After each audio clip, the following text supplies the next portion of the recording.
Hi everyone, Tiram here again with another RPG Talks book review. Today we're going to be focusing on The Complete Fighter's Handbook by Aaron Alston. This is the first of the Player's Handbook supplements, the Brown Splat books as they're called. And they're published by TSR in 1989. Now the copy that I'm going to be working from today is actually the 11th printing of this book that came out in May 1996. So if you could figure they've gone through 11 printings in 7 years, there should be something worthwhile in this book. And so we're going to go ahead and dig into that today. General overview of the book. It is 5 chapters long and split up pretty much like you would expect it. Chapter 1 is character creation. It's going to discuss things like your ability scores and sort of what scores are important for fighters, etc., various races, alignments. The strange thing about this chapter is that pretty much a full half of it, or better, 7 out of 11 pages in the chapter, are devoted to the armor and weaponsmithing proficiencies.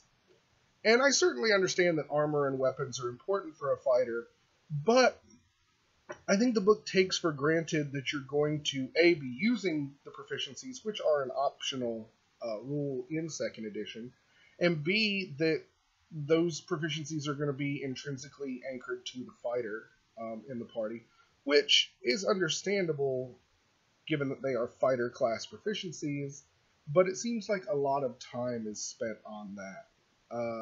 Chapter 2 are warrior kits, and I will go ahead and say, since this was the first book of the Brown Splat books to come out, this is the first attempt of TSR to do kits.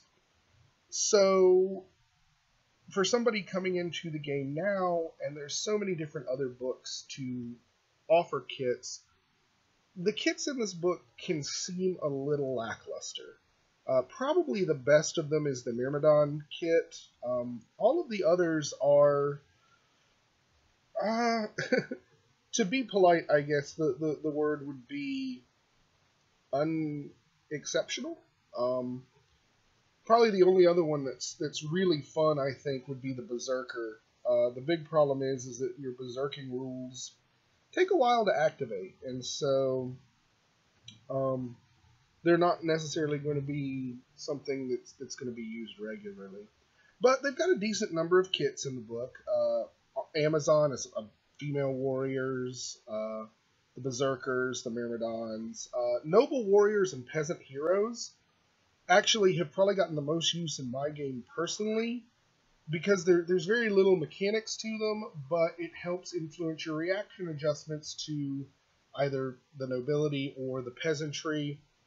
And in general, it's just a decent number. There's 2, 3, 4, 5, 6, 7, 8, 9, 10, 11, 12, 14 separate kits.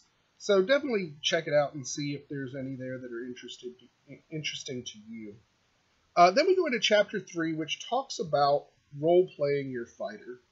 And I'll be honest, this is probably my least favorite chapter in the book. They go through what they call warrior personalities, which are frankly these pretty limited ideas for how your character's personality should work. And they talk about how they're like the brash youth, and you can kind of build your character to just be this new adventurer who doesn't really know what's going on, and it talks about what alignments they're best suited for. And it goes through a number of those. For anybody who's been role-playing for any real length of time, there's not going to be much here for you. The one thing I do kind of like about this chapter is it does talk about, from the DM's point of view, about running certain fighter-centric games, and talking about how to play a game that only has warrior characters in it, your fighters and whatnot. And I think those are some kind of interesting ideas, and it talks about how to factor in the kits into that kind of play style. So that's probably the best point for that. Now, Chapter 4 is all about combat rules, and I'm going to talk about this in two different ways. Ultimately, when this book first came out, I imagine this was a very important and very exciting chapter. There's new rules for just about everything you can imagine to do in combat. Parrying, pitting your weapons, the use of different polearms, disarming, uh, additional specialization rules. And I'm sure when this book came out in 1989, this was fantastic because that goes with the basic Player's Handbook items and really helps to fluff out the fighter and give you a lot of extra options. The downside for somebody looking to get into the game now is that these were obviously TSR's first attempt at these rules. And subsequent books have been released, most notably the Player's Option Combat and Tactics books, that basically did all of these rules, cleaned them up, and made them, frankly, make a lot more sense. So, really, now, there's not a whole lot of use for this particular chapter. I would recommend, if you're really into interesting combat rules, to get the Player's Options Combat and Tactics book instead. And then the final chapter is the equipment chapter, and this goes into just a lot of new weapons, a lot of information on different races' armors and stuff like this. Again, when this book came out, super fantastic information. And frankly, if this is the only book you've got to reference, it's still a great source.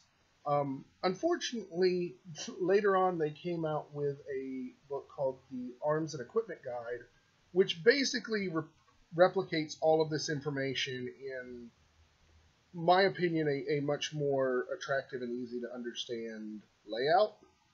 So, again, that part of the book has kind of been made obsolete. And then at the very end of the book, there's sets of tables, new martial arts tables, all sorts of new weapons, as well as a new fighter sheet, which is very in-depth and very interesting and good to use. So I definitely like the tables section at the very end for a number of reasons. So overall general thoughts about the book. In the plus category, there is very detailed information about the weapon smithing and armor proficiencies. Probably to my knowledge, the most detailed information about those proficiencies that is in any AD&D book. 2, the Myrmidon kit, in terms of just pure awesomeness, the Myrmidon kit is really the best one in the book. It allows for multiple specializations, and really can just take your fighter to that uber next level. And then 3rd, the new equipment section is actually really good, and is still a decent reference, provided that you don't have the Arms and Equipment Guide. The cons, I found the reading to be very dry. It's a lot of just dense rules. There's really very little in the way of examples and things like that, so it's kind of a very thick read. And you definitely get the impression that they haven't quite nailed down the tone for these brown splat books yet. As I discussed earlier, many of the rules are obsoleted by the newer books. And generally, with the exception of the Myrmidon, there's generally weak and uninteresting kits, which is really sad because I think the fighter more than anybody needs some kit options to help differentiate them from each other, because it is very easy for fighters in AD&D 2nd edition to become very similar. And last point, and this is just kind of an aesthetics thing, the book is very thin on artwork. What artwork is there is a lot of black and white pictures. There's a few color pictures, and admittedly the color art that's there is very good, but it's very, very thin. There's not a lot of it. So all in all, my general review of the book, I would give this book a 2 out of 5 stars for somebody currently getting into the game now. If I were to look at it sort of historically for when it originally came out, I would probably say it's a 3.5 out of 5 stars. But unless you're really focused on the fighter's book and you don't want to buy the player's options, combat and tactics, or the arms and equipment guide, this is probably one that most collectors could skip without losing too much. So I want to thank you guys for watching. Please like and subscribe if you have not already.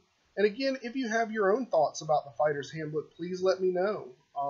As well, if you have any thoughts on what book you would like me to review next, please leave them in the comments below, and I'll be more than happy to do my best to review what you guys are interested in.